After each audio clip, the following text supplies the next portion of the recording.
રાહુલ સ્કૂલેથી ઘરે જઈ રહ્યો હતો અને અચાનક જ એના ખોજામાંથી મોબાઈલ નીચે પડી જાય છે, પણ રાહુલને ખબર નથી હોતી, એટલે એ ઘરે જતો રહે છે.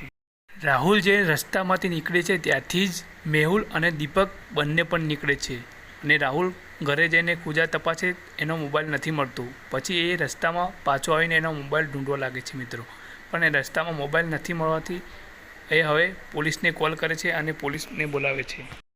જેવો જ રાહુલ પોલીસ સરને ફોન કરે છે ત્યાં પોલીસ આવી જાય છે અને રાહુલ તેને બધું જ કહે છે કે આ રસ્તામાંથી હું જતો હતો અને મારો મોબાઈલ પડી ગયો અને ચોરાઈ ગયો. પછી પોલીસ કહે છે કંઈ વાંધો નહીં, મોબાઈલ તમારો મળી જશે.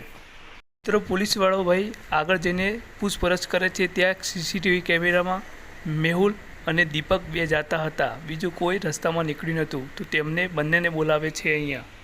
અને જેવો જ પોલીસનો ફોન જાય છે એવો જ દીપક ત્યાં આવીને ઊભો રહે છે મિત્રો. દીપક તો આવી ગયો પણ હજી સુધી મેહુલ ત્યાં નથી આવ્યો. અને થોડી વાર પછી મેહુલ પણ ત્યાં આવી જાય છે અને બંને ત્યાં ઊભા થઈ જાય છે પોલીસ સ્ટેશનના આગળ. દીપક અને મેહુલને પછી પોલીસ કહે છે તમારા બંનેમાંથી રાહુલનો મોબાઈલ કોને લીધો છે? દીપક કહે છે હા સર, હું નીકળ્યો તો પણ મોબાઈલ મેં નથી જોયો.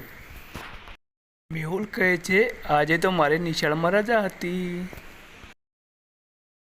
હવે મિત્રો તમે કહો ચોર કોણ છે?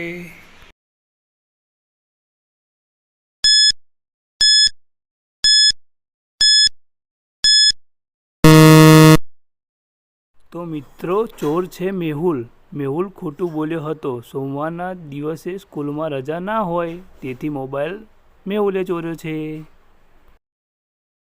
આ બંને ચિત્રમાં તમને શું શું ભૂલ લાગે છે?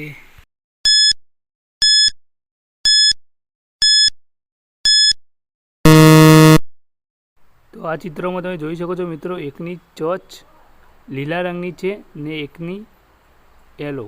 બીજામાં એકનો પગ લીલા કલરનો છે ને બીજા બે કેસરી કલરના છે.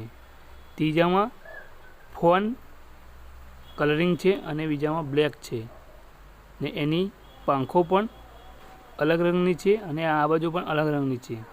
અને ત્રીજામાં એનું બોડું અલગ રંગનું છે ને આનું બોડું અલગ રંગનું છે. મિત્રો આવા જ ઉખાણા જોવા માટે આપણી ચેનલને લાઈક, સબસ્ક્રાઈબ, કોમેન્ટ, શેર કરી નાખજો.